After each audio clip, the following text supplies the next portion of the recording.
Not feeling it. Not feeling the official music as always.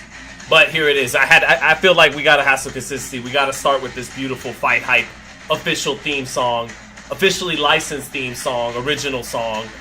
Here from the high-tech, elaborate, illustrious headquarters here at FightHype Live in Las Vegas for a huge fight week. One of the biggest fight weeks of the year.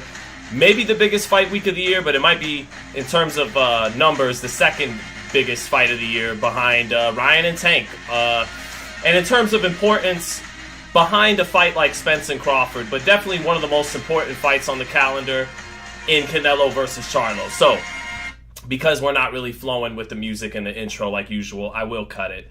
But yeah, Canelo-Charlo fight week. We got about 45 votes in the chat already, and 46% of you are pretty fucking hyped. 16% of you are hyped, and let's see, 30% of you will be watching the fight, and only 10% of you are saying who asked for this matchup. So a lot of positivity in the chat. A lot of people looking forward to Saturday night's fight between undisputed super welterweight champ Jermell Charlo and undisputed super middleweight champ Canelo Alvarez. Got a lot to get to, as always. We got Richardson Hitchens shutout to get to. Big Bang Jang knocking out Joe Joyce again, this time in quicker fashion, more devastating fashion. Canelo Charlo, and some other stuff. Actually, we'll lead off with Thurman and the rumors of Gervonta Davis and Keith Thurman, because that's why I was a little bit late starting the stream today. You know, was talking with some people in the biz, and you know, my guy, the big man, the big fella at FightHype, tweeted this out over the weekend while I was doing stuff like covering the Raiders on Sunday Night Football last night. Just laughed about this with Floyd. Tank ain't fighting Keith Thurman. That doesn't even make money sense. Who makes this stuff up? And then Steven Espinoza came out with something else this morning on social media about it. And what was it? Y'all need to stop talking with the Tank versus Thurman stuff. It's not happening. Stop believing anything you read on social media. Not all sources are the same. So, yeah, it was more of a social media rumor than it ever was, I think, on Twitter, X, whatever it's called now. But it was a rumor on X, and not really an article. I think the date was December 9th, but apparently it's already been debunked by Floyd Mayweather, who, you know, works hand in hand with Al Heyman over at PBC, and then Steven Espinoza, who is the broadcast partner of PBC. So they shoot it down, you know, which I guess, you know, which means that the fight is not going on. I'm happy to hear that. I don't think anybody was asking for Keith Thurman versus Gervonta Davis. The fight we're all asking for with Gervonta Davis is fighting one of his fellow four kings, Teofimo Lopez at 140, Devin Haney eventually at 140 now that Haney's moved up, or maybe Haney if he feels comfortable getting back down at 35. I don't really think he can do that anymore, so that fight should happen at 40.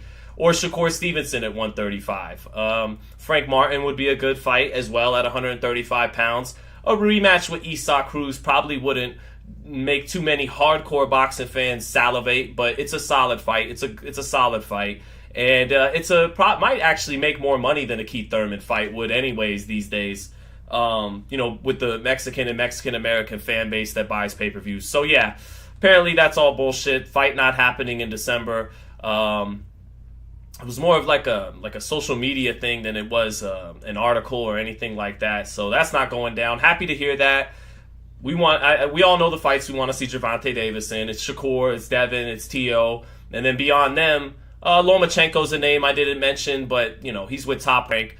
And we'd also like to see Frank Martin. That's a good fight.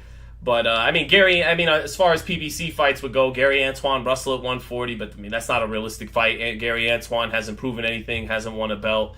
So we'll see. We will see what's up next for Tank. There's a lot of kind of big smoke being blown by some people in Tank's direction, saying just wait for the schedule to roll out, just wait for his next fight. I think Coach Kenny Ellis said that, or was it Coach Calvin Ford said his next fight will stop the earth. I don't think Isaac Cruz stops the earth or Frank Martin stops the earth. The only earth-stopping fights for boxing fans, I think, would be Tio, Shakur, or Devin. But we'll see. I expect Tank to be in a good fight. Maybe not the fight we all want to see, but a good fight, because in order to sell a pay-per-view, you do have to fight, good opposition.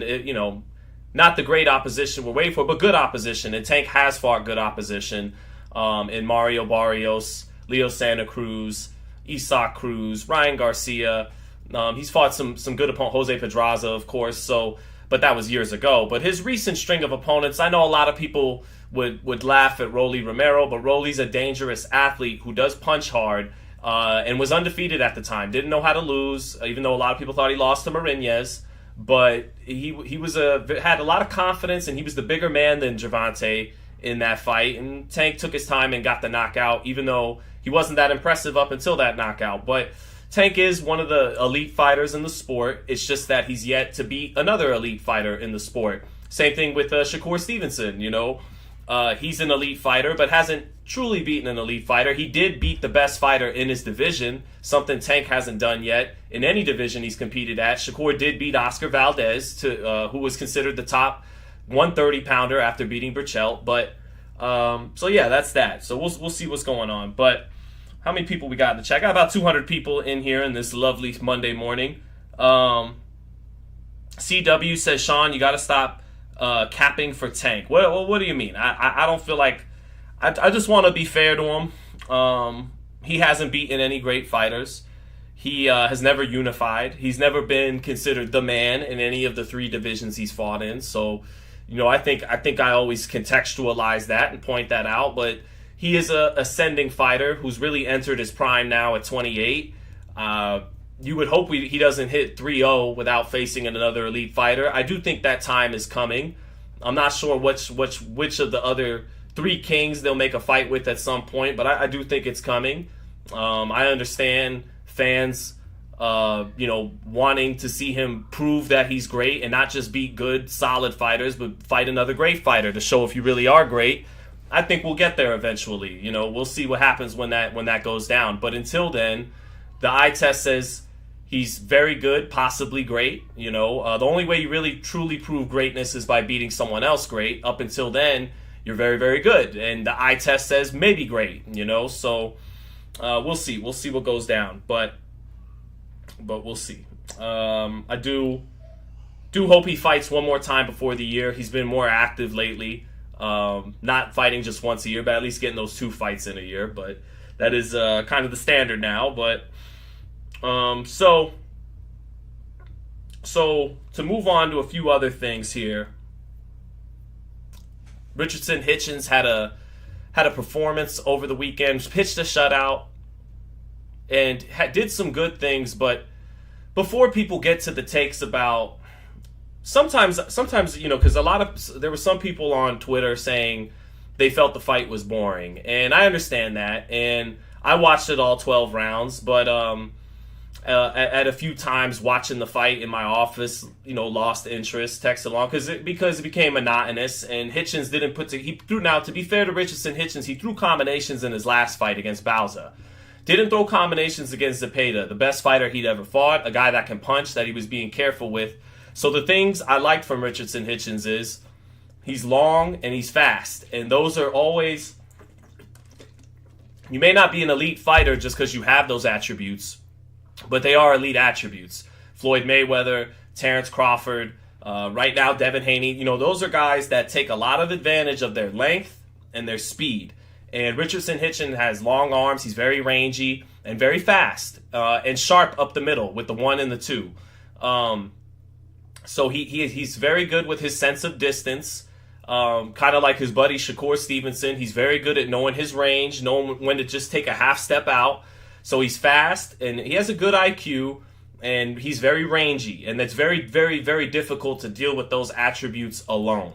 But does have some flaws to his game. And instead of someone saying, it's boring, why don't you technically break down what you think is flawed about the performance? And despite winning 12 rounds to nothing, he didn't produce any highlights, any viral clips. In today's social media age, you got to produce something that can go viral on Twitter. Some type of highlight, like Jaron Ennis with the slow-mo 2-piece he did to Roy Monvia, let alone the knockout. Gervonta Davis getting the uppercut on Leo Santa Cruz. All the exquisite highlights that came from Haney and Lomachenko. And Terrence Crawford dropping Errol Spence 3 times. You have to make an impression, not just win, if you want to be noticed. And not just get the W. And I think that's what Richardson Hitchens would want as a young fighter who's now 17-0, is not just to win, but for people to notice him. That's how you make money, and that's how you get opportunities. So to critique it, despite this shutout, and I know this is a sport where you put your life on the line, he didn't throw any combinations. He didn't show any inside game. And despite not getting hit all night, I have questions about his defense. Now, it's going to take a more talented fighter than Zepeda to test these deficiencies, but he's basically, what I saw from him is he relied on his length and sometimes the jab is a defensive weapon. He relied on his length and his feet to get him out of range, where he's just so long and knows, he's always, if he backs out of range, he's going to be able to still hit you where you can't hit him because he's got long arms and a good jab. But whenever Zepeda got into punching range, he clinched along the ropes, and I didn't see a lot of comfort defensively outside of just using that length. I didn't see a lot of amazing upper body movement, a great shoulder roll, a high guard to stay safe in the pocket. None of that. He just fought long and fast. And I didn't see a guy that would beat Haney, for who I think is going to beat Prograis. And I saw a guy, now styles make fights. Those attributes alone, Teofimo Lopez struggles quite a bit with. But Teofimo Lopez is a more complete fighter than I saw from Richardson Hitchens. So I think Hitchens can become a champ. I think he could eventually beat guys like Subriel Matias, Rolly Romero. He could probably beat Rolly right now. But against and Prograis, I think it'd be a tough fight with Prograis. He's still a little green, Richardson, even though he just beat Zepeda. He's still developing, but I think he could maybe beat Prograis. But Devin, I don't think he could beat Devin, because Devin has more defensive nuance to him and more nuance to offense and defense, and he's just as long and just as fast as Richardson. That still would be maybe a difficult fight for Devin Haney. So, but yeah, that's what I think of Hitchens' performance. He gets the shutout, and he has some good attributes, but if he wants to become a complete fighter, and I've had a chance to talk with Richardson a couple years ago at Floyd's gym, very nice young man from Brooklyn, New York, like myself, so definitely not rooting against him. I don't root against any of these guys, but there wasn't enough of a performance. Put it this way, if he was fighting on the HBO days, Jim Lampley and Larry Merchant and them would have been chewing him up, and because it is television too. It's not, you got to have some entertainment in it.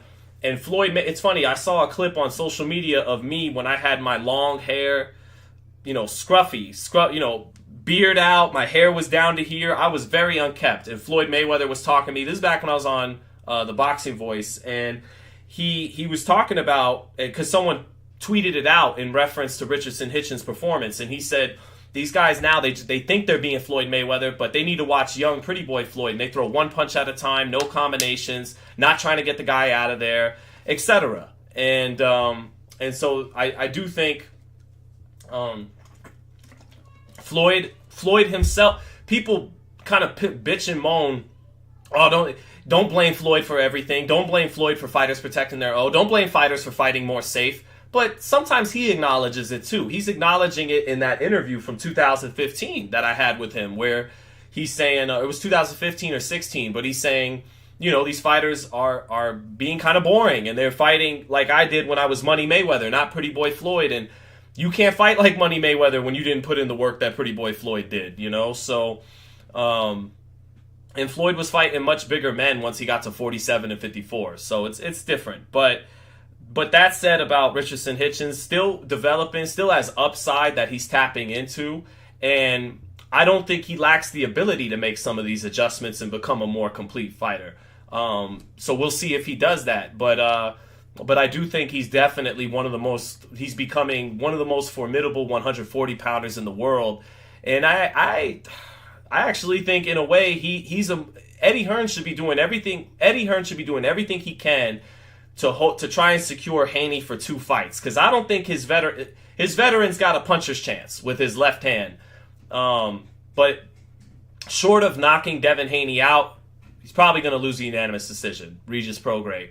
And I would pick Haney to beat Richardson Hitchens as well, but I'd want to give my young bull a shot if I'm Eddie Hearn. I'd want to secure an opportunity for Hitchens. Even if he loses, it'll raise his profile.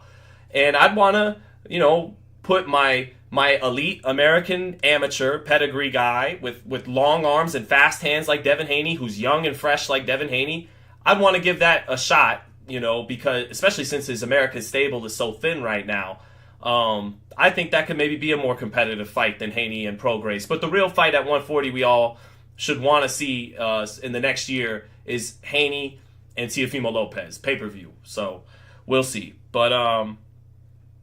But yeah, that's it. And I get all that. It's hit and not get hit and all that. But yeah, even Floyd Mayweather himself, before you guys go and preach all that gospel, Floyd Mayweather himself has remarked the same things I'm remarking now. So let me say what's up to a few people in the chat, though. What's up, Larry Liston? What's up, Unknown Samurai? Smooth Criminal Tay Day. What's going on, Tay Day? Shout out to my man Caleb. My man Caleb in the chat said he took his lunch break at noon today, 3 o'clock his time on the East Coast, just to listen to your man Sean Z. So thank you so much, Caleb. I always appreciate it, guys. GDDD, appreciate it. Lester Walnuts. Weedy Gonzalez, as always. What's up, Ernie V? Watermelon Sprite has been in the chat all day. Let me see. Who's that? Kelly. Smooth Criminal. All you guys, thank you so much for being here today. And we'll keep it rolling. King Ohio. What's up, King Ohio? So, yeah, let's keep it rolling for a second. Big Bang Zhang. Zhili Zhang.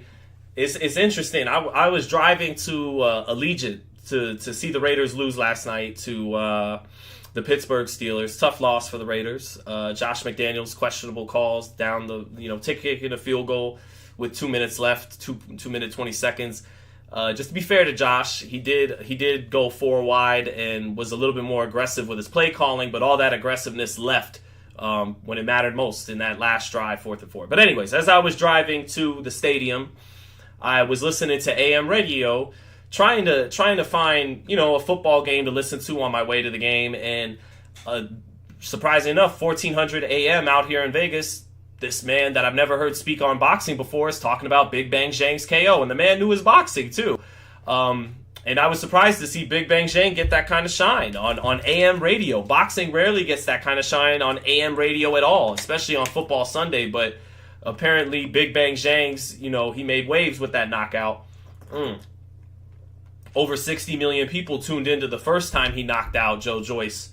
So Big Bang Zhang has replaced Joe Joyce. Andy Ruiz might have something to say about this. Flip Hergovich, Otto Wallin, Jared Anderson's on the rise, Jalalov's on the rise, and on and on. But Big Bang Zhang may have placed himself just outside the top 4, the big 4 of the heavyweight division, Joshua, Fury, Wilder, Usyk, and has made himself the 5th guy that is the most economically viable opponent for the other 4. So Big Bang Zhang, man, got that beautiful knockout.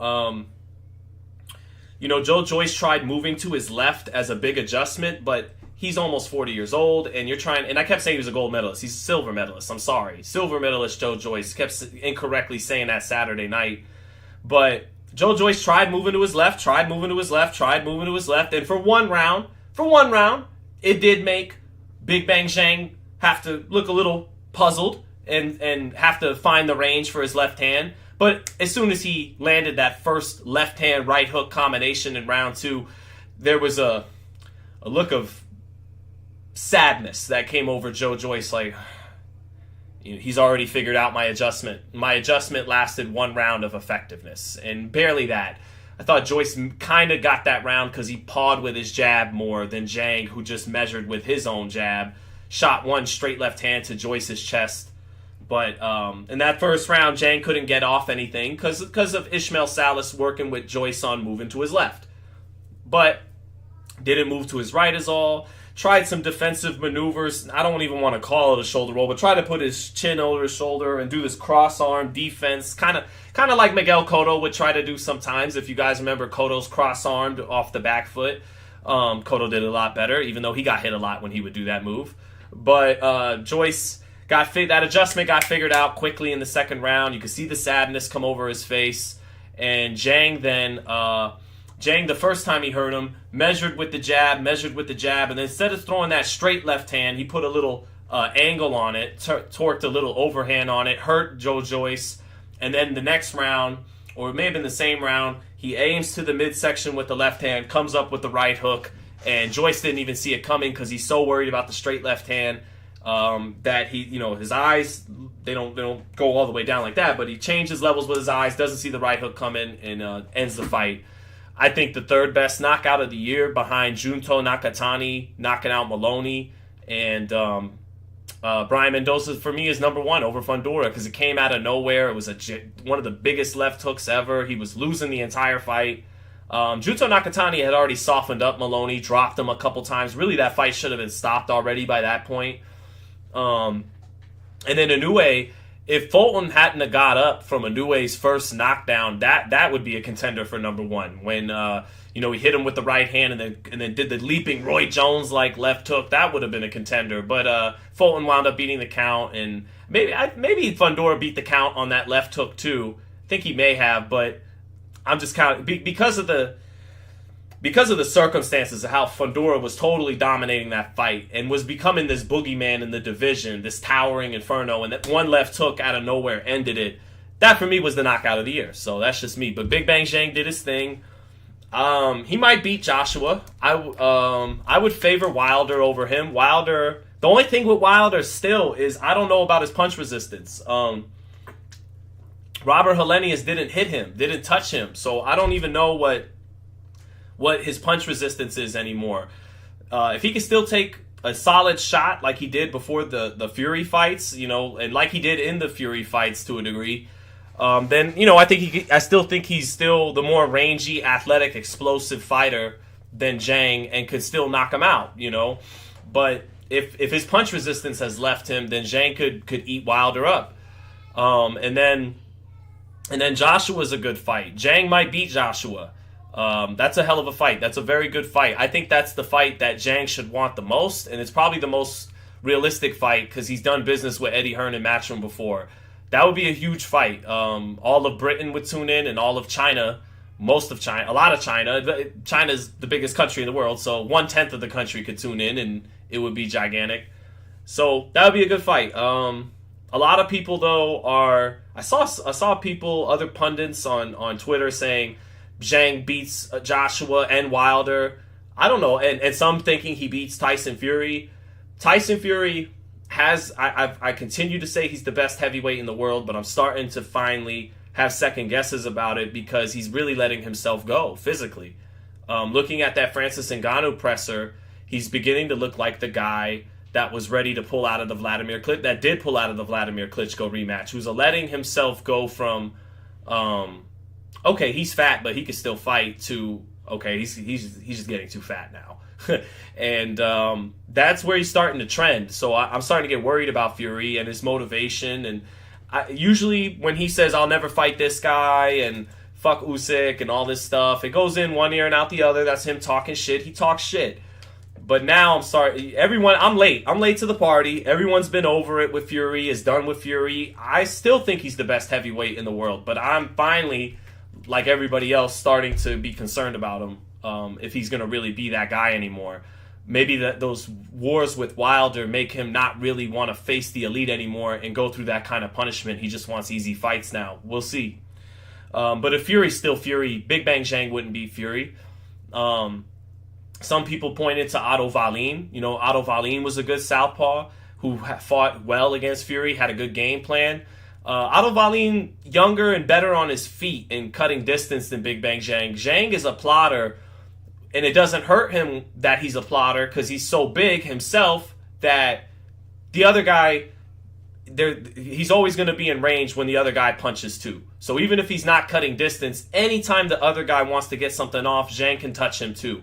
Fury's the rare 6'9" heavyweight with his footwork. When he's right, that plotting will hurt Zhang. It won't hurt him as much with Anthony Joshua. Joshua's a better style matchup. Wilder can move when he's right, and he's rangy. Joshua's not as rangy as Fury and as Wilder. So I think Joshua is the fight to go for Big Bang Zhang. There's a really good chance he could win that fight against Joshua. That's the fight I think he should go for. Usyk, I think Usyk beats him. I think Usyk's got a good style for him. Just step around him all night, step around, box, and step around. Usyk has a great gas tank. He could do that for all 12.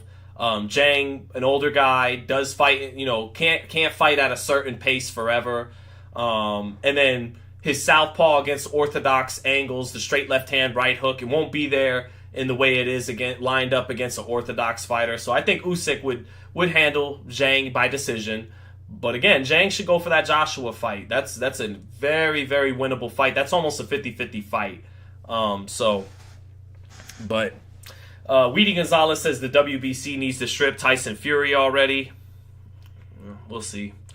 Lester Walnuts, thank you for the super chat, brother. Appreciate that. Lester Walnuts still says he's still in shock over the Dubois fight. But G's says, best commentator today. You're the man, bro. I appreciate that, man. Thank you. Feels good. Feels good to hear. I'm not going to lie. There is also the Hrgovic versus Zhang rematch. Great point, Larry Liston. Larry Liston also feels Zhang knocks out Joshua. Hrgovic robbed Zhang. I know most people feel that. Everyone but one important person to me, Brendan Taylor, True School Sports, BT. Don't tell him nothing about Flip Hrgovic. Me and that man in this office playing NFL Blitz have had heated discussions about Flip Hrgovic. Heated. I'm not kidding. Heated. And so everybody but my man Brendan Taylor, who is an opinion I do hold considerable, even if I don't agree with it plenty of times I do. But everybody else seemed to think Zhang won that fight. I caught the back end of that fight, the second half of that fight, where Hrgovic did get... I remember thinking that I thought Zhang won that fight. But I never watched that fight in its totality. But I do remember thinking that Zhang won that fight. That'd be a good rematch. Zhang and Hrgovic. Jim, the Boxing Life, thank you for the super chat. Jim, the Boxing Life, say Zhang beat a slow Joyce, doesn't beat a Wilder, Usyk, or Fury. Joshua's too soft and can get hurt and quit. Go against Hrgovic and avenge that loss. Sounds like we're on the same page, Jim, the Boxing Life. We're both thinking Hrgovic rematch and Anthony Joshua, and we favor Usyk, Wilder, and Fury to beat him. Sounds like we're on the same page, Jim, the Boxing Life. Thank you for the super chat, brother. Context House says, why do people keep giving Canelo excuses? He is in his prime. What excuses do you mean? That like he's getting older? Like, he has had 63 professional fights. He's 33 at 63 professional fights, some injuries. People slow down, and his stamina problems are rearing their ugly head. That brings me to our next segment then. Canelo Charlo. Fight week is here. Let me go ahead and look over the poll again. So out of almost got 281. You guys are still voting. 281 votes. 40% of you are pretty fucking hyped. 21% of you are hyped. 32% of you will just be watching the fight. And only 8% of you are saying who asked for this matchup again. So kind of cool. Usually boxing fans are cutthroat, but 92% of you basically are looking forward to watching this fight. So that's a good thing. And on the fight itself, well, this fight to me comes down to Canelo's stamina. Everyone I talk to in boxing, off the record, but champions, business, executives in the sport, everybody, writers, pundits, they all think that Canelo's going to win this fight. I haven't come across, except my man Hans Themestode. My man Hans Themestode, who we do Fight Take with here. Hans has Charlo. Check that. I'll probably be doing a live with Hans on Thursday. Thursday, me and Hans will have our final discussion on Canelo Charlo. We'll discuss Benavidez versus Andrade and a few other things. But everybody I talk to in the business has Canelo. And speaking of the business of boxing, this is the first of a 3-fight deal with PBC for Canelo Alvarez. They didn't sign him to have a devalued asset in fight number 1. George Kambosos just signed a 3-fight deal with ESPN Top Rank. And most people thought, and I love George, but most people thought he lost to Maxie Hughes, and yet he got a decision that most people think Maxie Hughes should have got because he's in the... Well, not because, but maybe in part, because he's in the first of a 3-fight deal, and you do not want a devalued asset in fight number 1. I think that's the same case with Canelo Alvarez here with this 3-fight deal. They don't make this fight with the intention of him losing. The big money fight, Canelo Crawford could be that, but the big money fight you would think is Canelo Benavidez. That's the big windfall paper. That's not big. It's a big pay per view with Canelo Alvarez. That's probably the best fight they can make. Canelo Crawford as well has come up lately. Has some mainstream traction. People like Joe Rogan know about it. But Canelo Benavidez, Canelo Crawford, it all goes up in smoke and loses immense value at the box office if he loses to Jermell Charlo. So everyone I talk to in the business and in the sport thinks Canelo's going to win. I think the business of boxing wants Canelo to win, but this is why they fight the fights. And I'm picking Canelo Alvarez to win this fight because he has better skills, I believe, than Charlo. I believe on their best night, he's a better fighter than Jermell Charlo, even though Charlo holds my favorite style in boxing, the boxer-puncher. But he's not a good enough puncher to knock Canelo Alvarez out, and he's not a great enough boxer. He gets hit a lot. He got hit a lot against Brian Castano in both fights, got hit a lot by Tony Harrison in both fights. Not a great enough boxer to pull a Bivol or a Floyd Mayweather and outbox Canelo Alvarez in a 12-round decision. But if Canelo meets Charlo halfway, if Canelo gets tired too early in the fight like he did against Bivol, and now he's come out with some excuses about that Bivol loss. He said he wasn't 100%. What else did he say? I'm trying to recall. I just read it this morning. I think he talked about injuries, ailments, and that he wasn't 100%, and that fight still hurts him because he knows he's better than Bivol. Well, I don't know if that goes over well with everybody. That's a little unlike Canelo and when it's well past the aftermath and no one's talking about it, and you got a task at hand this Saturday to start making excuses about an older fight. That's not very Canelo-like, in my opinion. I don't know if it's a good look, and if the same thing happens to him with Charlo, even though Charlo isn't Bivol, not as big as Bivol, doesn't have as educated jab as Bivol, but if he gets tired by rounds 5, 6, or 7, midway through the fight, and we got a long way to go, Charlo can sense that. He can step on the gas because he's a very great conditioned athlete. He doesn't get tired in his fights.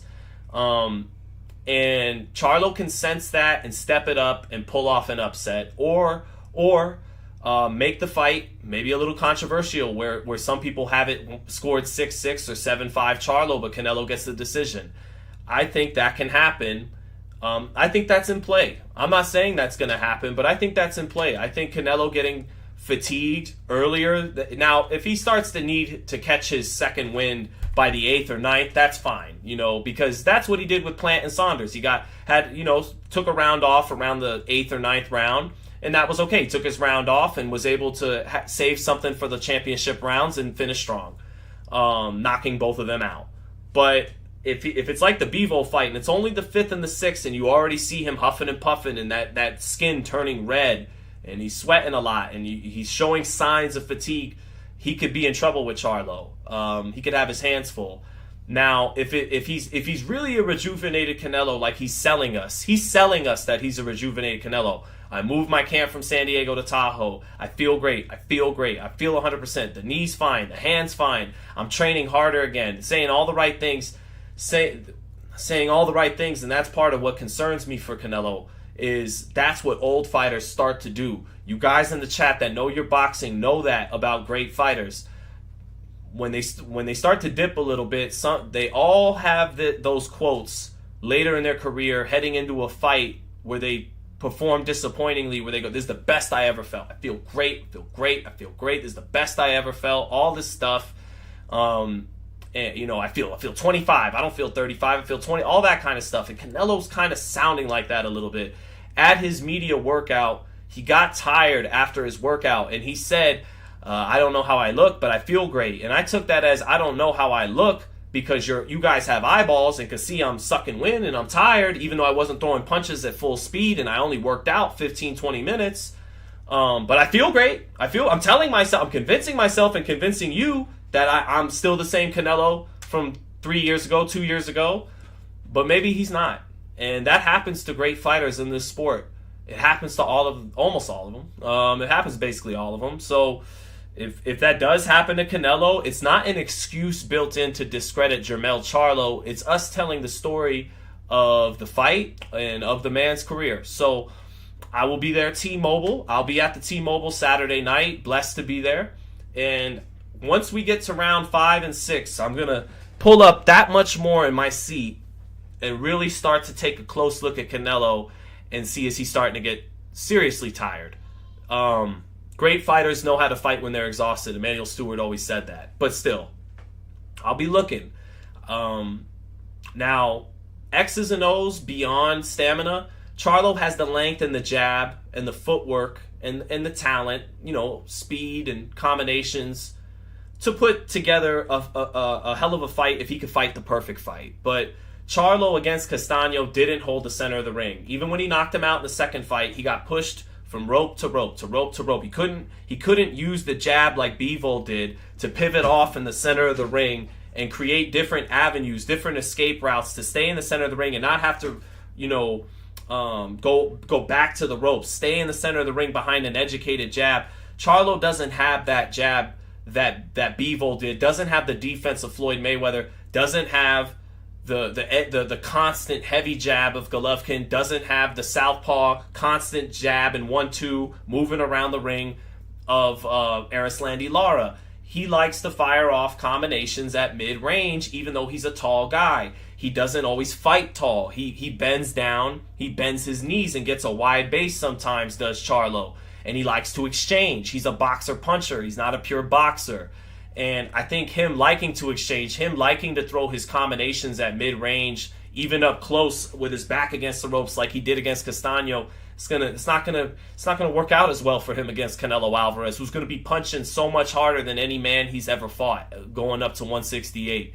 So if Canelo's good to go, and Canelo's got to be less predictable with his offense. He's been loading up on his shots more, and I think this is all tied into his stamina.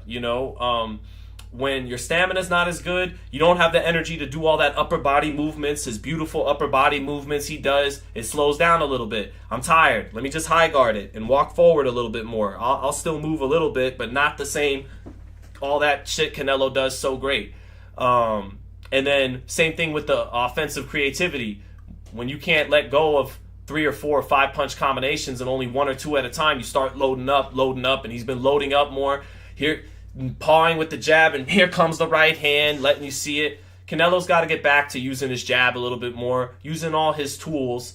Because if he does that, if Canelo really is rejuvenated, and it's not just talk, and it's not just an older fighter saying all the right things, he could have an amazing performance. He could beat the hell out of Jermell Charlo and he could make Charlo a meme if he uses all his skills, if he doesn't get tired early in the fight. If he really is rejuvenated and back to where he was when he was fighting Saunders and Plant and Callum Smith, he could maybe stop Charlo. I think that's going to be tougher than people would think because Charlo fights with a lot of pride and he's got the footwork to get to play it safe if it becomes about survival. So I think, even Canelo, whether he's rejuvenated or not, Charlo's seeing the final bell. So I think Canelo, even if he's not all the way back to where he was in 2021, but he's better than he was in 2022 and in the Ryder fight, somewhere in between, he'll still win the fight by decision, 115, 113, 116, 112. But if he really is rejuvenated and firing on all cylinders, he could have a great performance. If he's continuing a slow decline, a gradual decline, Charlo could pull off this upset. So that's just how I see it. Let me take a look at a couple super chats I got. Jim the Boxing Life says, no matter who wins, they won't fight Benavidez next. Charlo will vacate and go to 160. Canelo's still waiting to see if Benavidez slips. It's not happening. I think Canelo's going to fight Benavidez. I actually think Terence Crawford's helping Benavidez's chances. He's helped him twice now, I think. First, he helped him by knocking out Errol Spence. A fight, I think, behind the scenes, they were definitely entertaining and considering. If Spence would have beat Crawford, I think they definitely make a heavy push for Spence and Canelo, right? Sorry, David, that's what would have happened to David. But Crawford knocked him out. That cut off that option. And now by Crawford calling out Canelo, putting Canelo on the spot, he kind of puts Canelo on the hot seat now, where if you don't fight Crawford, but you don't fight Benavidez, they're just gonna say you're ducking, like you're whether one of them or both of them, right? The only way you could shut up any Crawford talk is by fighting Benavidez. That's the way. You don't want to fight Terrence Crawford because you don't want to potentially lose to a welterweight, and there's nothing in it for you. Everything to gain for Crawford, nothing to gain for you. Fight David Benavidez. That'll make everyone kind of forget about Canelo Crawford, at least for the 6 months of promotion, and once the fight goes off, you know. So I Jim the Boxing Life, I think Canelo is going to fight Benavidez next year. As long as he doesn't lose to Jermell Charlo and get tired Saturday night. But I think 2024 is the year Canelo Benavidez happens, and I think they need to put it in they don't need to, but I think they should put it in Allegiant Stadium, you know, set a precedent. Beat Dana White to the punch. Dana White talking all this shit that he doesn't care what boxing does on Mexican Independence Day anymore. You beat Dana White to the punch at the T-Mobile with Canelo Khan. Beat him to the punch at Allegiant Stadium with Canelo versus David Benavidez. Have boxing flex on him and show him it could still sell out a football stadium with a big fight. I would love to cover that. But Jim, whether it's, Allegiant or not, I think Canelo Benavidez is going down next year. Super chat from my man Hakeem Steels. Shout out to my man Hakeem Steels with always holding it down as a Lakers fan. I think Charlo is going to give Canelo too many opportunities to change the course of the fight, but I'm with you that Charlo is great at closing out fights. He can finish strong. He's a well-conditioned athlete. I think he's got a good gas tank, does Charlo. His gas tank really impressed me in the Castano rematch, throwing lots of combinations, moving around a lot, fighting in a way that should tire you out.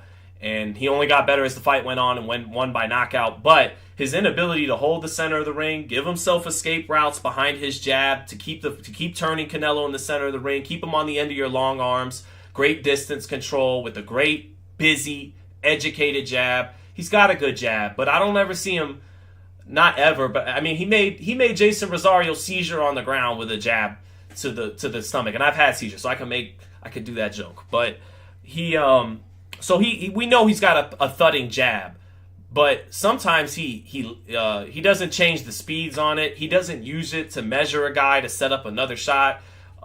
Even the beautiful shot he knocked out Lubin with, he threw the jab at full speed. He didn't measure or take anything off it. He just bang, bang, and then sweep the right hand, knew where Lubin was going to move his head into, ran him right into it. Beautiful knockout. But yeah, what you said right here, Hakeem Steels, you said give Canelo too many opportunities. He's going to exchange with Canelo. And Canelo is the shorter, more compact puncher and the more accurate puncher. So even though I like that Charlo throws combinations, and if Canelo gets tired, he can outwork Canelo because Charlo throws combinations and Canelo really doesn't these days. He doesn't throw more than 3 punches at a time max. So I like that. But throwing combinations, Canelo can just move his head, get underneath it, and punch in between his punches with more accurate, compact shots. So yeah, Charlo's going to want to dictate when those exchanges happen because he didn't dictate, even though he won almost all even though he won a majority of the exchanges against Castano, he didn't dictate when they happened. They were kind of get-off-me punches. Beautiful get-off-me punches. Joan Guzman, salute to Joan Guzman, who knew how to fight off the ropes beautifully, incorporated that in Charlo's game.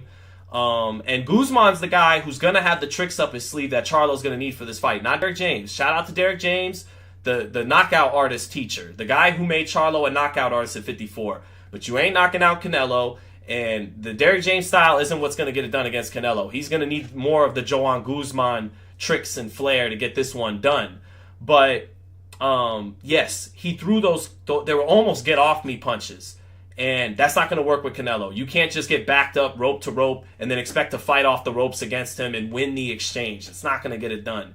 Even when he knocked out Tony Harrison, this is a guy who can be rangy in Jermell Charlo, but that's not how he got his knockout of Tony Harrison. He stayed in the pocket, ate 2 right hands, and loaded up on a left hook, and he was the bigger puncher, just like he was with Castano. That's not going to be the case here. So if Charlo's going to win this, he's going to have to box the kind of beautiful fight he's never quite boxed in his career, and he's going to probably need Canelo to meet him halfway and get tired sooner rather than later. So we'll see, though. I could be 100% wrong. Canelo could show up rejuvenated and great, and Charlo just rises to the occasion and fights a perfect Sugar Ray Leonard type fight, perfect boxer puncher type fight. If he does, salute to him. You know, I love watching that style of boxing. I don't think that's what's going to happen, but I am looking intently at Canelo's gas tank in this fight. I think it plays a huge, huge role. Another super chat. Hold up. My bad. Trying to hide this for a second. From my man, Champy. What's up, Champy? Everyone keeps talking about what if Bud beats Canelo? Where does he rank all-time top 5? But what if Canelo beats Charlo, Bud, and David to end his career? It's funny. My man Sam Gordon from the Las Vegas Review-Journal. Shout out to you, Sam, if you are watching. I know you do watch sometimes. I call him Mr. Las Vegas. My man's a big shot out here, and I love Sam. I was actually texting Sam because Sam was so excited about the fight. I'm sure Sam doesn't care about me mentioning this stuff. And that's exactly what Sam texted me. He goes, yo, imagine if Canelo were to beat Charlo, Bud, and David to end his career. And I said, yeah, that sounds too good to be true. That's my reaction. That sounds too good to be true. You know, at 33 years old, 63 fights, some slowdown starting to show some signs. And there's got to be an L somewhere in there between Charlo, Crawford, and Benavidez. Now, if Canelo pulled that off, he slams the door shut on who's the greatest fighter from Mexico of all time, and he climbs into the top 10 pound for pound fighters that probably you know, if not top 10, top 15. Historians, you know, will argue with me. They'll Joe Gans, Ike Williams, Harry Greb. When it comes to Harry Greb, there's no real tape on him, so how could you say Harry Greb was better than Canelo? I know the man had 229 wins, 230 wins, something like that. But I mean, basically at that point, Canelo's at the tier, the S tier. You know, he's at the highest tier possible. Right now, Canelo's more on the tier of Juan Manuel Marquez, Oscar De La Hoya. I'm trying to, who else would it? Felix Trinidad. I think Felix Trinidad, Oscar De La Hoya, Shane Mosley, you know, James Toney. There's a tier above even those great fighters. There's that tier of Sugar Ray Robinson, Muhammad Ali, Hammer and Hank Armstrong, Willie Pep, you know, Joe Louis, guys like that, Pernell Whitaker, Manny Pacquiao, Floyd Mayweather, Roy Jones. And that's the if they do those pyramids, that's the very top of the pyramid. I think Canelo's on tier 2 right now with guys like, you know, and Roberto Duran's in that top tier, Sugar Ray Leonard's in that top tier. I think he's there with those guys like that, you know, Juan Manuel Marquez, Oscar De La Hoya, Felix Trinidad, James Toney, great fighters, all-time greats. But yeah, if he were to beat those guys, he would go to that, just the very top of the top of the top. But I don't think he could do that. Not at 33 after all this time. I think Benavidez beats Canelo. And most people I talk to in boxing, almost all of them, Hall of Famers, world champions, they all feel that Canelo beats Benavidez. They think he gets underneath him. He could get us to his body, all that stuff. He's too smart for him. He's just a better fighter. Maybe he would be. I would favor Benavidez's youth, activity, size, work rate. He's fast and punches hard. Now, he'd have those first 6 rounds, he'd have to get out of there. I could see David getting dropped with a body shot, getting up, coming on strong, and winning a decision in a great classic war. So I got Benavidez beating Canelo. And then when it comes to Crawford, right now, I would favor Crawford, all things being equal. But he's got 21 pounds to put on. You know, holla at Victor Conte maybe. I don't know. But he's got 21 pounds to put on. So I don't know what Crawford I'd get at 168 pounds. If by some chance he's the exact same fighter at 168 that he is at 147, all things being equal and size not really playing a factor and just who's the better fighter at this moment, I would favor Crawford. But I don't know if he's the same man, 21 pounds heavier, same fighter, excuse me. So yeah, Canelo though is quite up there as a great fighter, but getting through that run, Champy would take him to the utmost highest of the high. Raider Reaper, what's up, Raider Reaper, says, September 30th, I'm going to show you why I'm the king of boxing with the crown. El Rey de Boxeo, talking about Canelo Alvarez. We'll see. The king been showing some signs, man. The king needs a big performance because even though he's coming off 3 wins, Raider Reaper, I feel like the main taste in people's mouth about Canelo still is the Bivol loss. And a Charlo win, just a Charlo win, won't do enough to start to really wash that taste out of people's mouth. He needs a knockout or a dynamite performance, a couple of knockdowns, Charlo trying to just survive after feeling the power. He needs that kind of performance to really make people feel that Canelo's still the king of boxing. We know he can still sell great and all that, but even Tank is, if you believe the reported numbers of 1.2 million, not confirmed by Showtime, but the reported numbers of 1.2 million, then Tank has very well threatened Canelo's supremacy at the box office. Jokes like Jake Paul have, and some of these overseas heavyweights. Zhang drew 60 million. I don't know if Canelo's drawing 60 million. So Canelo needs a big performance to really show he's still El Rey de Boxeo, Otherwise, if he just beats Charlo, he's still on the top 5 to 10 pound for pound. He's still Canelo. But it's still not really washing that full taste of the Bivol fight off. And a spectacular performance against Charlo will do that. But to fully redeem the only way you redeem a loss to an elite fighter is to beat an elite fighter. And Charlo is an elite fighter, but not at 168 pounds. Unproven, anyway. So that Benavidez win, that Crawford fight, I think that Benavidez fight is the one he has to win to really, really turn the page on losing to Bivol and get all of his aura back. So, but we'll see. We will see.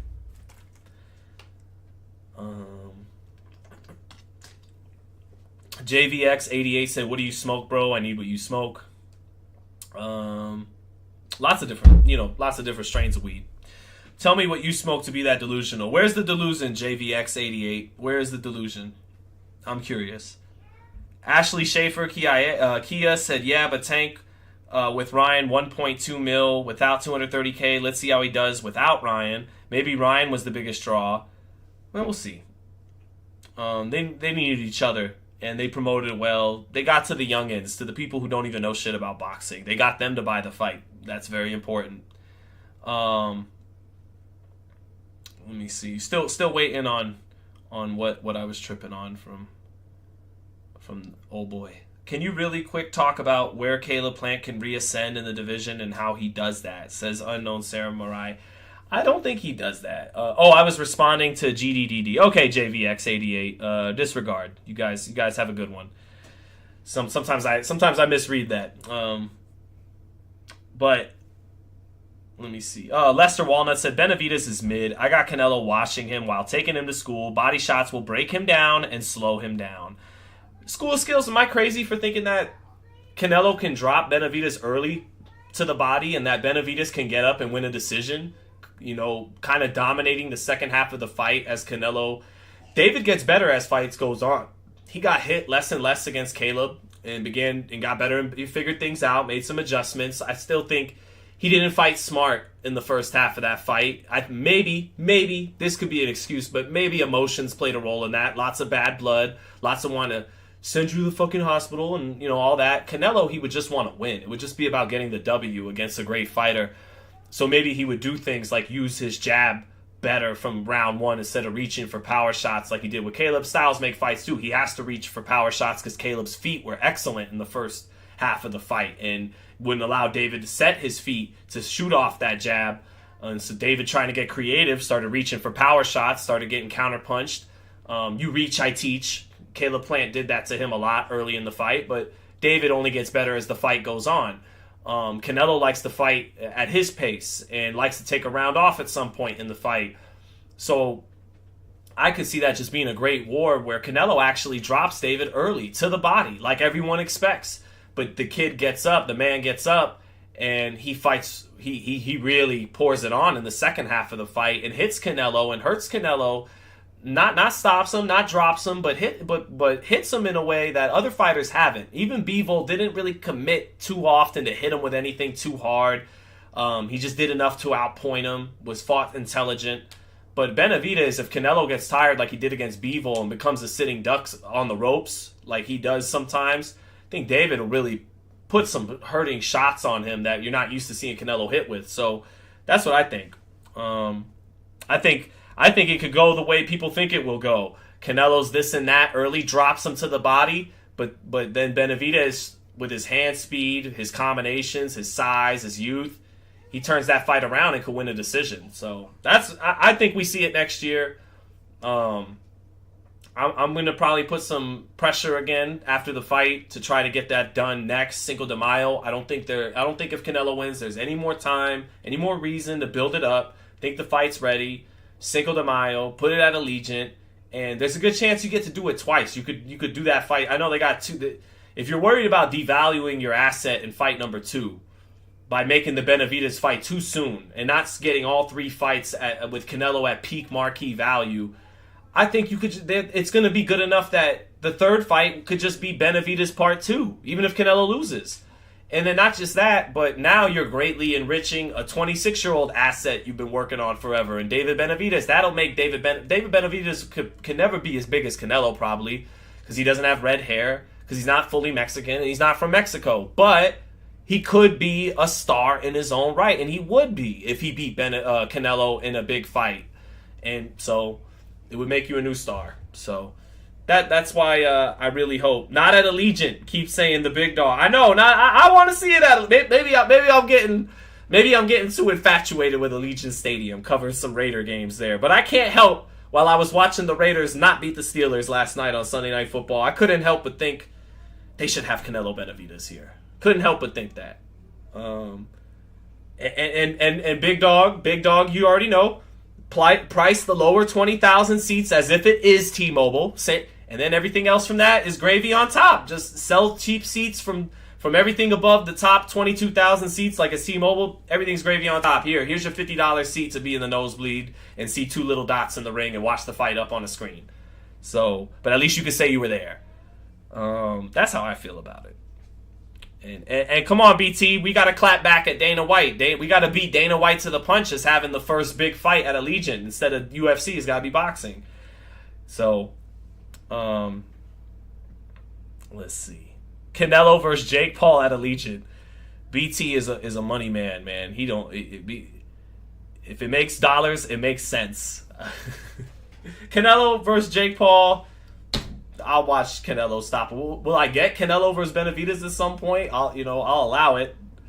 As a JXV88 says, thank you for the super chat. Says Benavidez' biggest struggle is Coke and burgers. Thank you for the super chat. Yeah. So it's actually kind of a compliment from you. You're saying more than any man he's fought, more than any technical flaw, right? So let me try and spin this positive, JVX88. How does Boots get in the mix for a belt? Ask Southside Banger. He is in the mix. He's he probably could have his choice of fighting either Stan Jonas or Crowley next for the WBA or the IBF belt. He's actually the interim IBF champion, but do you know what my wife said about the handling of Jaron Ennis's career chat? I thought this was a zinger this morning after we dropped our son off at school. She knows how bad I want to see Jaron Ennis get an opportunity because I'm enamored with his talent. You know, he's a great talent. She goes, they're doing such a good job of doing such a bad job with his career right now. I thought that was a bang. You had to be there. She said, they're doing such a good job of doing such a bad job of handling his career. Because how do you have a 26-year-old electric talent? He's been compared to Roy Jones. He has power. He has speed. He has moves. He has almost a 90% knockout ratio. Barring the Karan Zhukajan run fest, he's looked amazing every time out. He's in the glamour division. He's in the division that's always holds glamour in boxing. The welterweight division has been the glamour division for 40 years, and he's in his prime, or he's entering his prime. He's 26, and he wants to fight. He spars 15 rounds in the gym. But the best they could do for him is Castillo Clayton, is Roymaine Villa. They can't get him anybody with a name. And he's 26. Just like yesterday, he was 23. Just like yesterday, he was 24. And just like tomorrow, he'll be 28 or 29 and maybe still haven't had the opportunities his talent in this sport deserves. Because the man can fight, okay? Resume, who's he fought, blah, blah, blah. My eyes could know what they see. Can he beat Terrence Crawford? I don't know. I don't know about all that. But I want to see it. I want to see him get a shot. Keith Thurman doesn't really want to fight him. Danny Garcia, we're both from Philly. He hasn't said that, but you already know. So now a fair point from my man BT said they all have talent until they don't. But they don't all have talent like that. The talent Richardson Hitchens showed us Saturday isn't the talent Boots showed against Villa. Not all eye tests are created the same, big dog. You know that. Teofimo, when he folded Mason Maynard with that right hand and he went down in slow-mo, you knew that boy was going to do something. Yeah, he probably lost to Sandor Martin. Yeah, Campbell, but he still beat Josh Taylor and Vasil Lomachenko. Boots jumps off the screen, man. He's not just another nice fighter with talent like how Richardson looked over Saturday. He jumps off the screen. He can punch hard. He can counter. He can move his head. He can move around the ring with his feet. He's fast as shit. He can switch. He's got heavy hands and snapping power. Give him a chance. Give him a chance. Boots Ennis is the number one fighter in boxing I want to see get real opportunities. Number one man I want to see get real opportunities. So, and I'm sure with me in this high-tech, elaborate office, I'm making quite the difference in making that happen for him. I'm sure of it.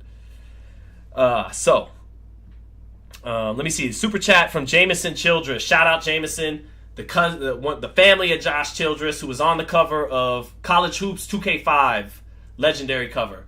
Jameson, though, always good to have you in the chat, brother, said, Showtime should just offer someone the big bag to face Boots and give him his opportunity. This is exactly what I've said. Actually, you know what, Jameson Childress? I think I literally asked that to Espinoza once. Let's see. Why am I so popular today? Hold on. Cool. All right, here we go. Something I want to look at real quick. All right, let me see if I can find this off top. FightHype, Espinoza, Crawford. This was at Frank Martin. Let me see here. This is when I interviewed. I'm looking for an interview I did with Steven Espinoza when Frank Martin fought Artem Hardatunyan a week or two before Spence Crawford. Trying to find it, chat.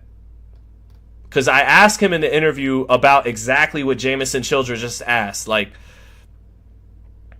no, that's not it. Let me see. Crawford Boots. Is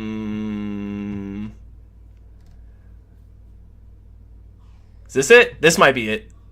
No, that's when Hans got him after the fight in Atlantic City. Let's see.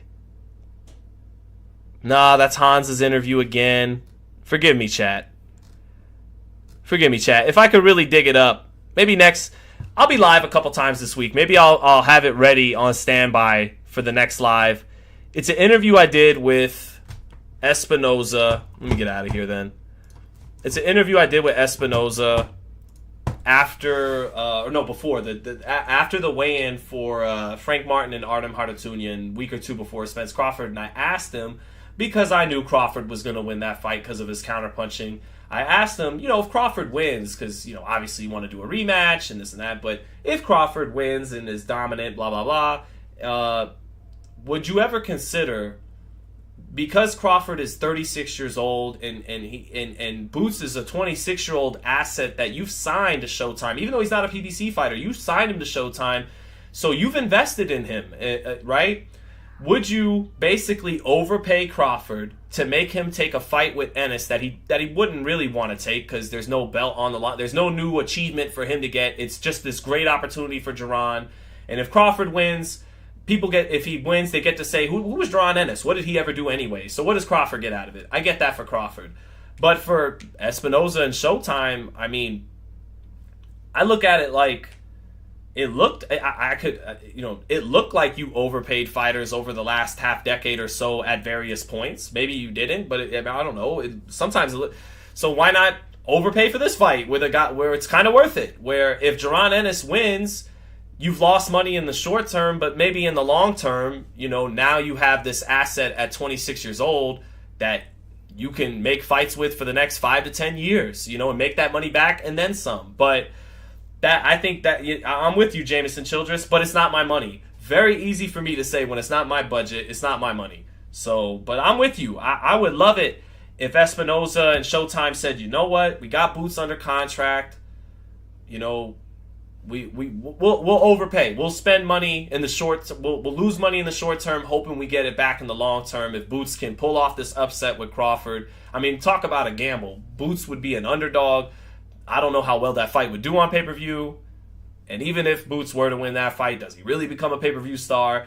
But for my selfish reasons, for just wanting to see a fight that kind of reminds me of James Toney, Mike McCallum in skill level.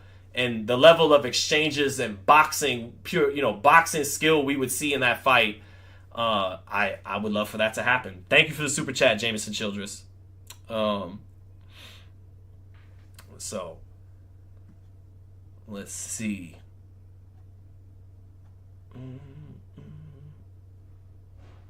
Let's see. Sean, how much of a chance do you give 6'6" Jordan Thompson versus Jai Opataya? Bookies have him as a 4.5 to 1 underdog. I'm not familiar with Jordan Thompson, Ashley, but I do know Jai Opataya, when he upset Breedis, really impressed me. Good boxer. Just a good boxer. Shouldn't move up to heavyweight. Should stay at cruiserweight. Good boxer. That Samoan Kiwi background. Good boxer, though, with solid power in both hands. Got a little shaken up down the stretch in those championship rounds. Had a couple of scary moments, I think, with Breedis, but he's a good fighter from what I saw, Jai Opataya, and still in his mid-20s, showed some good athletic upside. So I got to watch Jordan Thompson, but from when I did watch Jai Opataya win his IBF belt, he was impressive. He's a good fighter. So we'll see.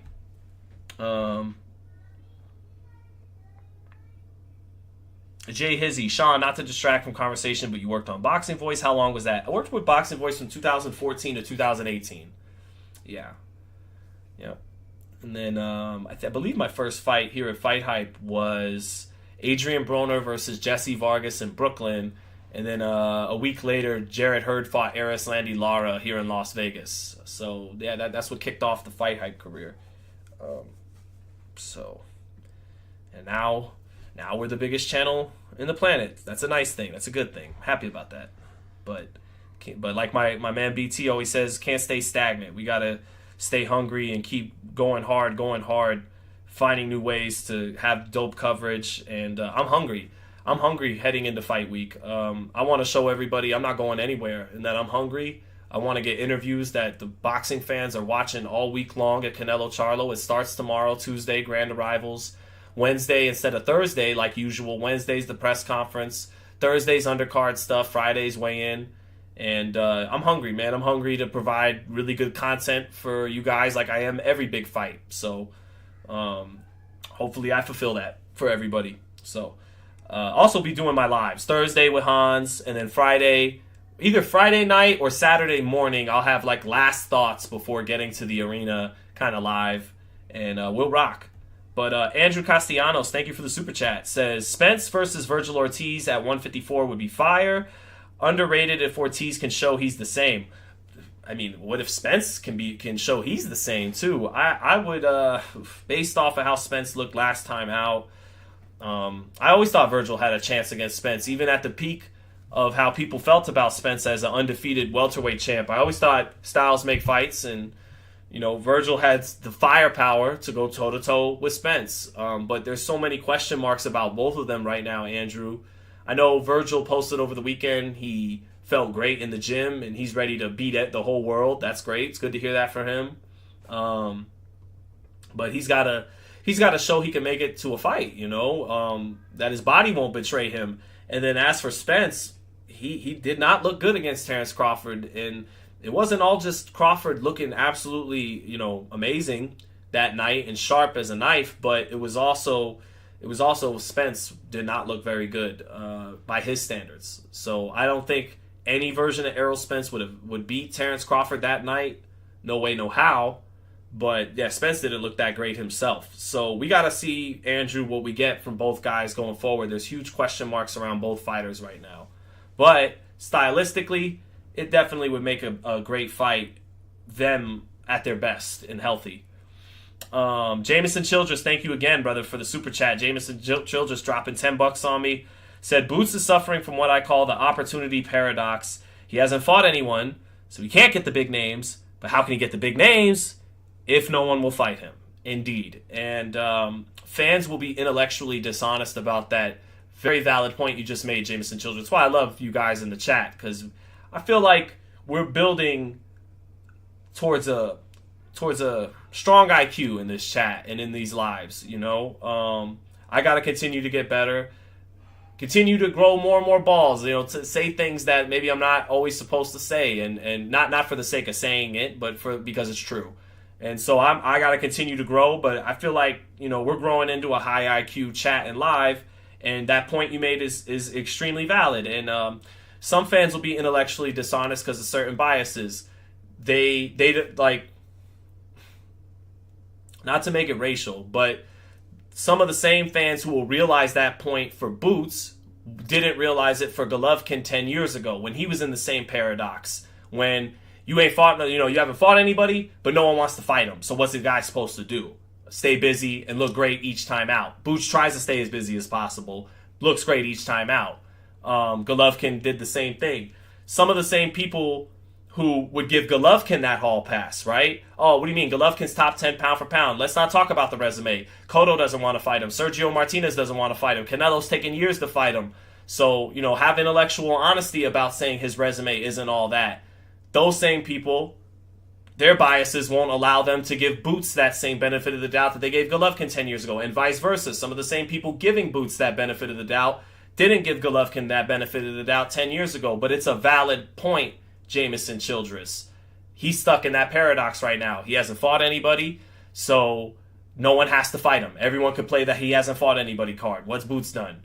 He's stuck in that paradox. Jermaine Taylor, but that's what, to me, that's one of the things that makes Bernard Hopkins my favorite fighter of all time. I don't know how many fighters in boxing history would have took that Jermaine Taylor fight, because Jermaine Taylor was 26, 23-0, had just beaten some washed up pros, you know, Raul Marquez, William Joppy. Hopkins could have easily just moved up, fought Tarver before he did in 06, you know. But nah, he said, go ahead, let's run. I know he had that personal stuff with Lou DiBella. That's part of why he took it. But also, he had the balls to say, I'm not going to play that game. I know this kid's the best middleweight. I know he's the biggest threat in the middleweight division. I'm the undisputed middleweight motherfucking champion. Let's run it. That's old school. That's old school. So I would love it if Terrence would pull a Bernard Hopkins, Jermaine Taylor. Yeah, he hasn't fought anybody. He's undefeated with a bloated record and all that. But you know what? I'm not going to lie. I'm not going to be intellectually dishonest. I'm the undisputed king of the division. And I know, and everyone knows, that's the toughest fucking threat in the division. Bring him on, because I really am that guy. I really am undisputed. And Bernard actually wound up losing those two fights, even though I thought he won the first one. But he's great for even giving Taylor the opportunity at 40 years old. No,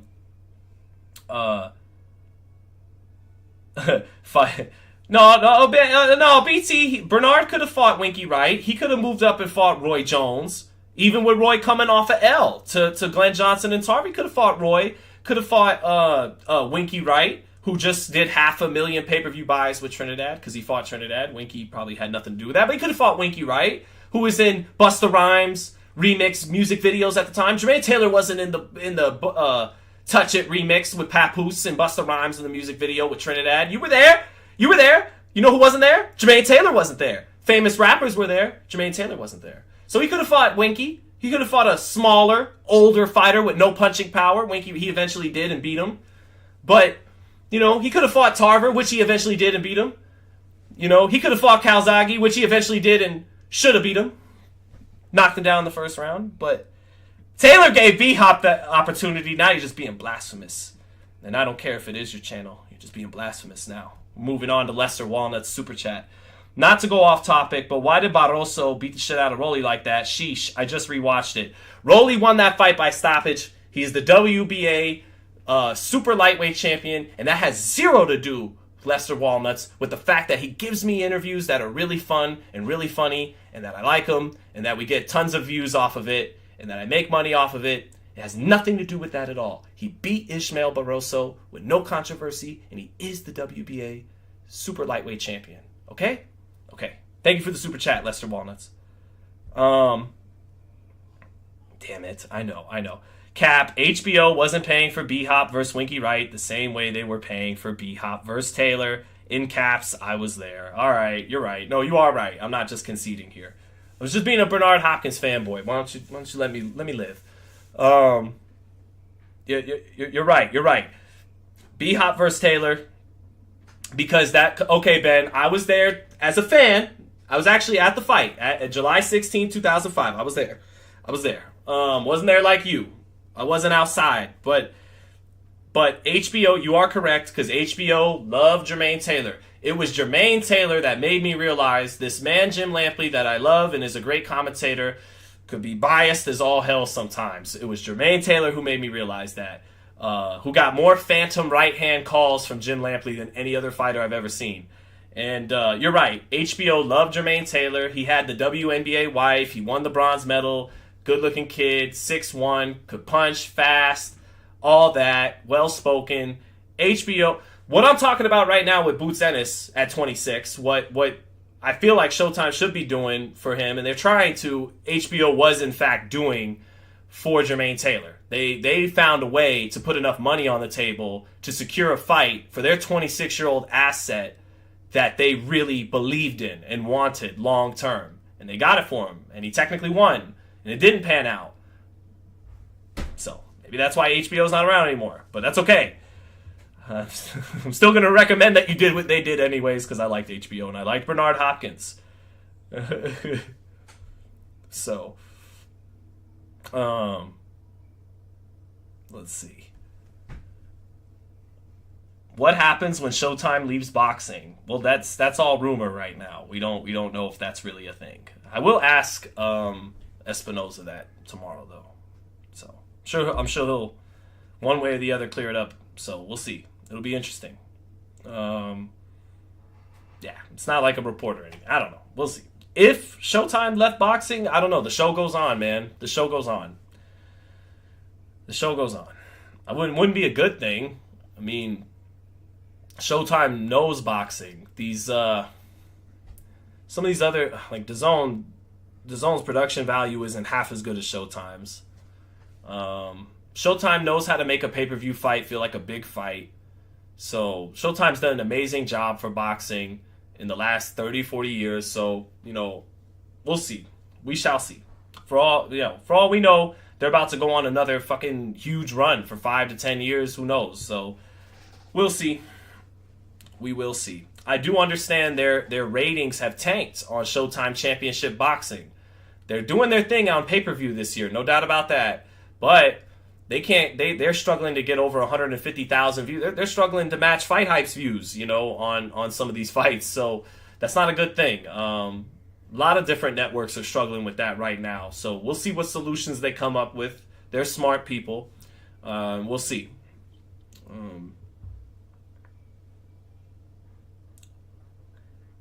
If Showtime bounces, Tank Davis versus Keith Thurman streaming live on FightHype pay-per-view. I'm cool with that. I'm cool. And I get to commentate now. That's actually a pretty good scenario. I'm with that selfishly. If it means us having streaming rights to big fights and me commentating, then yeah, I kind of want. I would pray on their demise, but we're just kidding. It's not a great fight for Crawford. Ennis fought in front of 3,200 people in his last fight, says School of Skills. That's facts. That's facts. I'll say it again. It's not a great fight for Crawford. Ennis fought in front of 3,200 people in his last fight. You are correct. You're correct. What does Crawford get out of this? Nothing really. So I get it. Would Heyman go to DAZN? Nah. I wouldn't see that happening.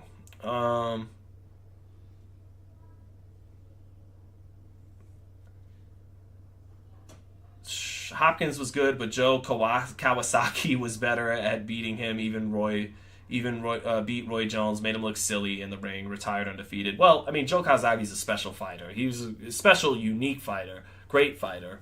But he did get Roy and Bernard in their 40s. That's fair to mention. And Bernard in his 40s had a lot more left than Roy did, but Bernard's peak was around the Trinidad days. He had some amazing turn back the clock shows against Tarver and Pavlik, but that's what it was turning back the clock. It still wasn't really him at his peak. His peak was his mid-30s at 160, and he had the size in his mid to late 30s to move up to 68. And I think that, I'm a Hopkins fan. I think that fight could have went differently.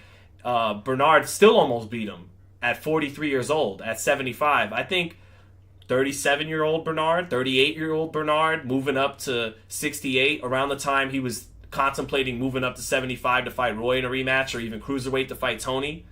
If he had at that time moved up to 68 and fought Kawasaki, I think X could have pulled it off, but I don't know. I am admittedly biased when it comes to Bernard Hopkins, but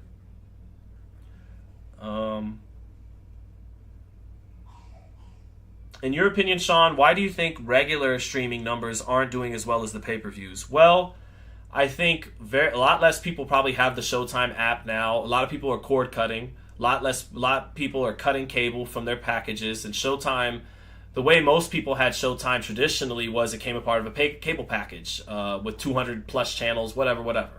And now a lot of people are cord cutting. They're not having that cable, so Showtime isn't a part of those packages that they have.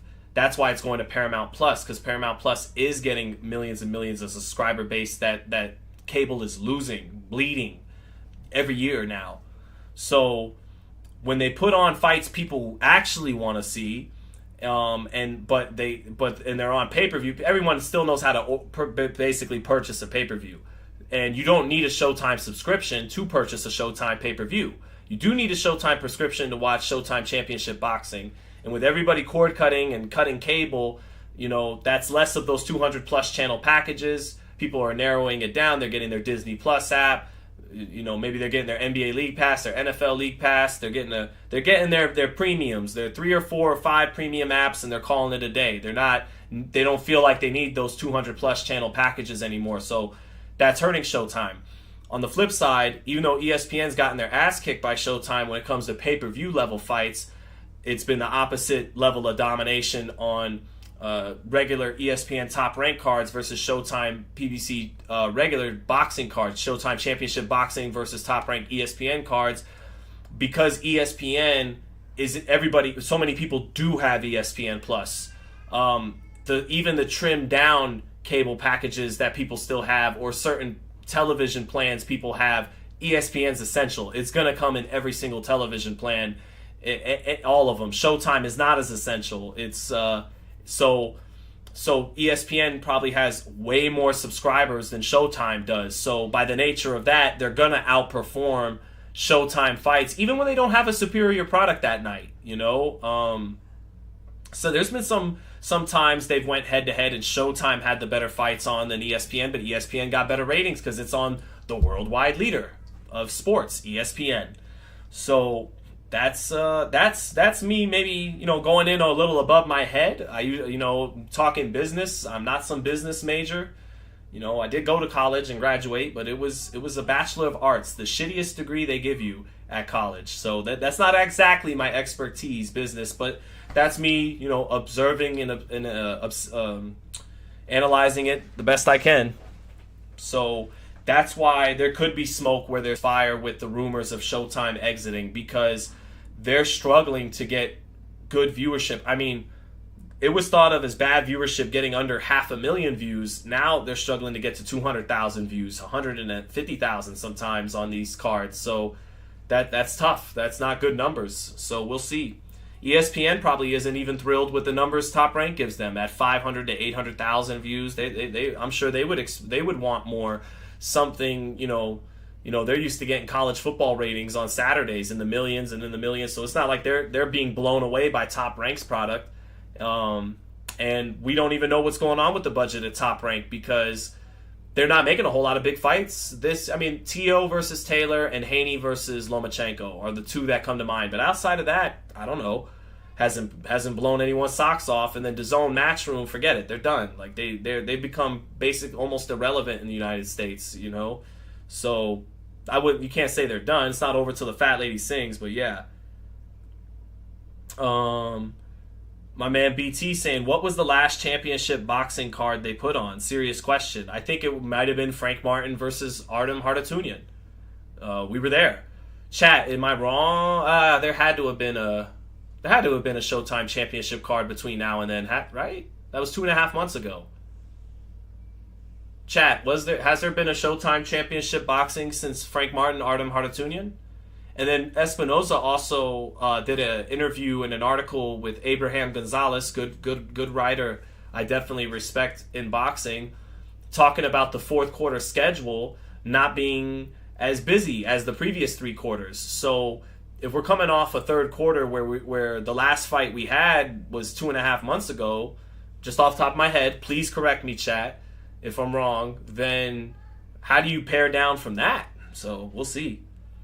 What happened to your eye, says Blue Belt. I don't know. I've been running a lot, and I think some sweat built up on my 5-mile runs. It's like a cyst or acne or something, but it looked pretty bad a day or two ago. It almost started to look like a black eye, but it's just a cyst or a pimple. I don't know if it's a cyst or a pimple. So, like I said, I got the Bachelor of Arts. Not medical, not business, not anything actually important for an adult. Just a Bachelor of Arts. So I don't know exactly what this is. Ramos versus Tim Tszyu should be next. That'd be good. Yeah, I didn't see. I haven't seen any of you guys tell me. Yeah. Let's see.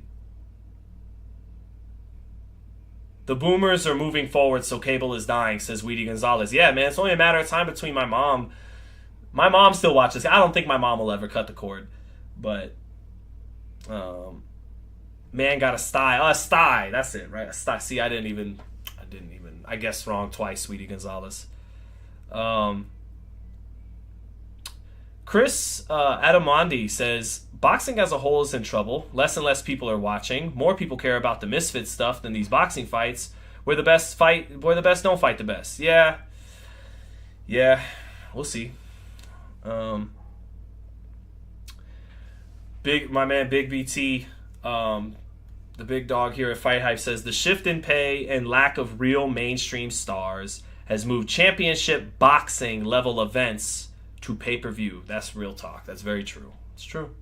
Anything worth watching now has to go to pay-per-view. Let's see. Next Gen Combat Sports quickly asked, what do you think is Hitchens' ceiling at 140? I think world champion. Actually, Hitchens' ceiling, best case scenario would be he gets a shot at Teofimo Lopez, and his length and his pure boxing style on the outside gives Lopez fits like it has with other fighters, and Richardson Hitchens upsets him and becomes the lineal and legit super lightweight champion of the world. I think that would be his absolute ceiling. So I do think he'll become a world champion at some point. This is the 4-belt era. Now, will he become the best fighter in the world at 140? I don't think he will in a weight class that Devin Haney's about to enter. I just think Devin's better than him. I think Devin has more on offense and on defense. Richardson might be the more natural 140-pounder, but Devin's a big kid moving up from 35. So I think Hitchens could be a champion. I think if he gets that style matchup with Tio, I'd still favor Tio to beat him. But his style has given fits to Teofimo in the past. Maybe he would upset Teofimo and become the champ of the division. That would be his ceiling. His floor is that he doesn't become world champion. He never becomes a fighter comfortable on the inside. Maybe he doesn't have the best chin. We haven't really seen it tested because he's been keeping guys on the outside on the end of his long arms and outboxing them. But, we'll see with Richardson Hitchens. So I do think he'll become a world champion. The question is, will he ever become considered the best fighter at 140 pounds? I'm skeptical of that. I like Haney over him. It's an interesting style matchup. He could give Tio fits. I still would give Tio pick Tio over him as well. Got to see how his chin looks. Got to see some improvements on the inside. I have questions about his defense if a guy can get past his length. But we'll see. He's 17-0, still building. We'll see. He's definitely a bona fide contender at 140. Definitely give him that. Let's see. Caleb says, Sean, how does boxing realistically combat Dana White because UFC is becoming more popular? Well, that's been going on for a long time. I think, look, boxing nerds like me, we're always going to trumpet the make the fights people want to see, make the fights people want to see. I do think you have to do that. It's not always rocket science. Put on fights people want to see. Put on good competitive fights people want to see. Number one versus number two. Just be crazy. Try it more often than not. Put the number one fighter in the division against the number two fighter in the division. But boxing's current state, it's not that simple. Number two fighter is usually signed with this guy and this network. Number one's over there. So, and even in an ideal scenario where you do that, that's not going to be enough to get the job done. You have to appeal to the mainstream consciousness. And that doesn't always jive with what someone like me is interested in. Fuck me for that moment. Do what you got to do. Get your Ryan Garcia, Floyd Mayweather on. Appeal to that mainstream consciousness. Break over.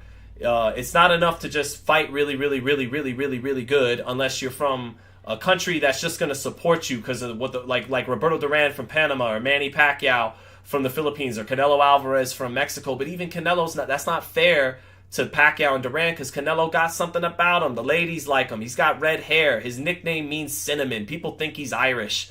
There's a hook. There's a gimmick. In wrestling, you guys know wrestling, they call it a gimmick, right? You got to sell. Ali knew that. He learned it from Gorgeous George. Floyd Mayweather knew that. Learned it from wrestling. He loved wrestling. He did wrestling. WrestleMania. Mike Tyson did WrestleMania. You got to have a little bit of showbiz, and you got to fight. You got to be a good fighter. You got to be someone people want to watch. So it's got to be a mix of those things. And I do think sometimes, like, PBC, they grasp that it's not all about what the boxing nerds like me want. That's why they've had their crossover success with Tank at times, easily with Floyd Mayweather. They get that part, and I think they resent the boxing nerds like me sometimes. It's just like, man, just shut the fuck up. Like, we know how to make this money. You don't know what the fuck you're talking about, okay? But they don't want to bend or acquiesce to the boxing intelligentsia because the boxing intelligentsia has been wrong about them so many times. They're not wrong about everything. They should concede to us a little bit more. And I don't like saying I like to just speak, but I know my opinion lies. Is similar to other people's in the sport. Sometimes you do got to do the NFL route, the MLB route, the NHL, the NBA route. You gotta have a meritocracy. You got to make sure the team that's 14-2 eventually matches up with the other best team in the playoffs to decide who's the best and who's the winner. You can't stray too far away from that or it becomes too much of a fucking joke. Now to be fair, that alone will not shut up Dana White and put boxing back on equal footing of the UFC. You have to promote, you have to sell. And people like PBC do know how to do that. So there's got to be a little compromise here. People like me got to give them credit when they think outside the box and they tap into the mainstream consciousness. But sometimes they got to acquiesce. I'm saying it. They got to acquiesce to people like me who are always worried about the sport. Not even the numbers, not even the sales. The sport part. You got to balance the business with the sport. And I know they believe it's a business first and a sports side. That's fine, but there's got to be that sport in there. The sport is the product at the end of the day. So we'll see. We shall see. I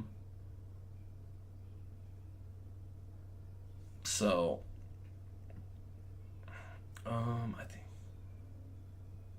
But, it's hard, man. It's hard. Boxing, in order to become a uniform corporation like the big three-letter monster corporations in sports, UFC, NFL, NHL, MLB, NBA, you got to go a little corporate in uniformity, and that boxing will lose some of its soul doing that. And that's where I'd always push back on the great Teddy Atlas when he goes, boxing needs a dictator, an overseer.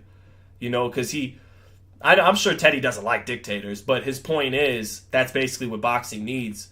Otherwise, if you continue to let it be laissez-faire, wild, wild west, something that makes boxing different than other sports is that it's the Wild West. It's the red light district of sports. That's part of its allure. It's part of what we've been drawn to is not, and if you did that, boxing's not the Wild West anymore. You probably get more corporate answers from fighters and all. I don't know, maybe not, because UFC, Sean Strickland says a bunch of crazy shit, right?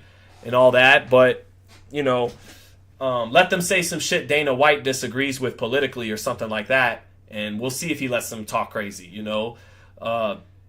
There's pros and cons to everything, and the pros of boxing becoming more uniform like the UFC would hopefully mean we'd get a more stable meritocracy based on matchups, but the downside would be boxing would lose some of its soul. It wouldn't be as much of the Wild West, and so, but it's getting to the point where I'm starting to say I'll accept the cons that come with that, because boxing doesn't do right by itself often enough, I feel.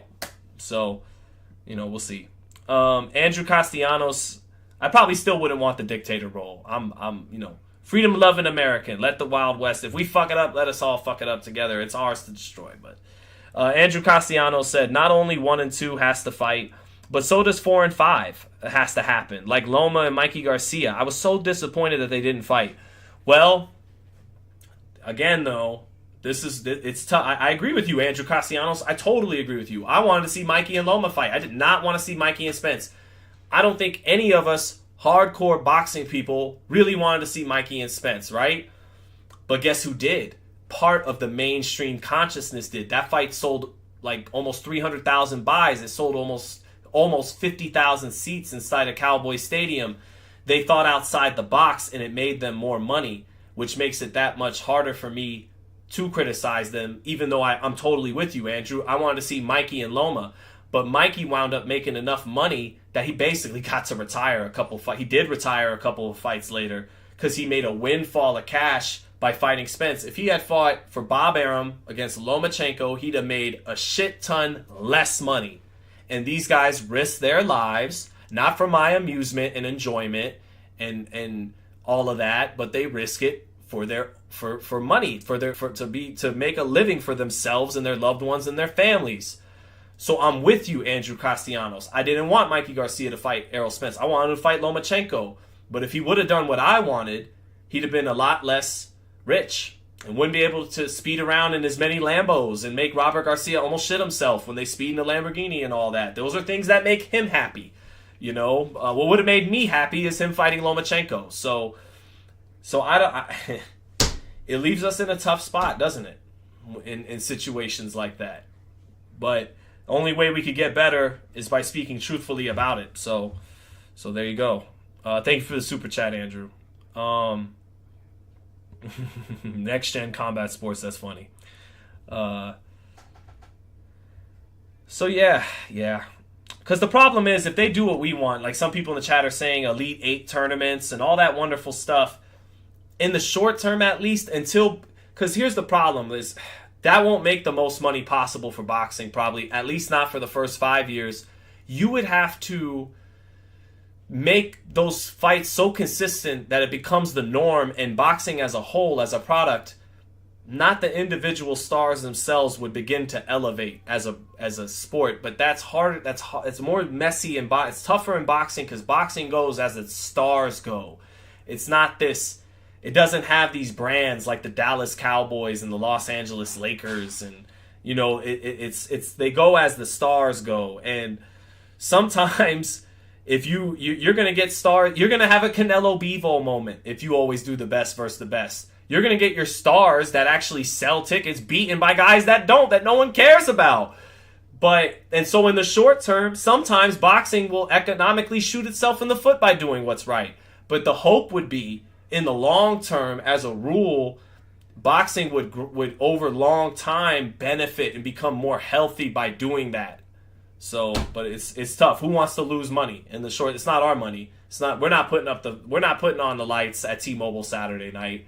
So it is what it is. Do you box? Looks like someone boxed your eye. No, I know it looks like that, but no, this is not from boxing or nothing like that. I run a lot of miles, and then that sweat, I think, built up a little bit. So I got a little. I think Weedy Gonzalez called it a sty, so must be a sty.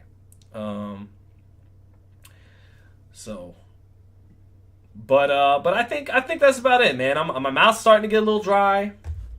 I don't want to carry on too bad. We went for 100 minutes today. It's been fun. I got a long week ahead of me. Arrivals tomorrow. But if there's anything else you guys want to shoot my way before I get out of here, otherwise I'll be getting going. Let's see. CJ Keaton said I could fight way before I put on a pair of gloves. I could not. Couldn't fight for shit until I learned how to box. Some people, apparently yourself, CJ, have a talent for that thing. You know, all you gotta do is watch some street fights growing up, and some people just have a natural weave, right? They do that coming out the womb. They instinctually weave and come back with something. I did not have those instincts. So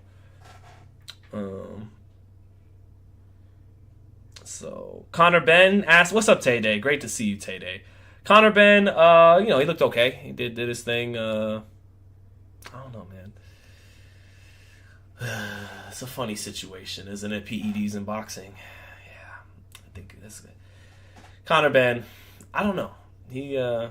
What's so suspicious about him, other than the fact that he tested positive for steroids, other than that, is that the improvements in his game, his style, his attributes he was taking leaps forward in explosiveness, not skill. It's not like he was developing all these tricks and all these different positionings offensively, defensively, all this nuance of skill he was putting into his craft. He just started punching harder and punching faster. And that's always suspicious to me, because that's your gifts. That's kind of the stuff you're born with. You either got speed or you don't. You either punch hard or you don't. Although Derrick James, a guy like Derrick James, with teaching certain things in the craft, getting guys to sit down better. Jermell Charlo went from not a knockout artist to a knockout artist, and I don't think I don't think any suspicions of PEDs there. I think Derrick made a serious difference in some of his mechanics and made him a better puncher. But barring that, for the most part, you kind of punch hard or you don't, and you're fast and you don't, and you're a good athlete or you're not. And Ben began to jump off, began to look really explosive, power and speed wise. And then that's what's suspect is, why'd you take a jump there and not a jump in the craft and the skill and the stuff that you have to learn and you're not born with. So, yeah, he didn't look all that. He did his thing. He beat Rodolfo Orozco. He is a name and something of a contender and is undefeated at welterweight. He will get opportunities because he does have a name. He is undefeated. He can fight. So we'll wait and see with Connor Ben. But, I don't want to give him too much energy at this moment.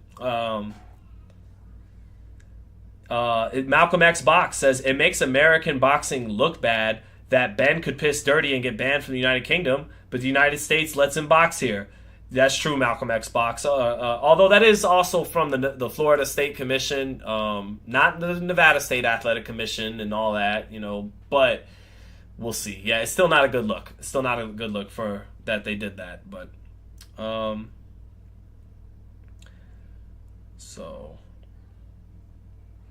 But all right, chat. Orozco had a hell of a chin. Not gonna lie, yeah, he did. That's why he's never been stopped. He did definitely. I agree. But all right, chat. I think that's about it. Running out of steam here. Ben didn't look excellent, says RR. I see what you did there. But everyone have a great rest of the day. I will see you guys throughout fight week, and God bless everybody. Thanks everybody for joining today's live. Shout out to everyone. Peace.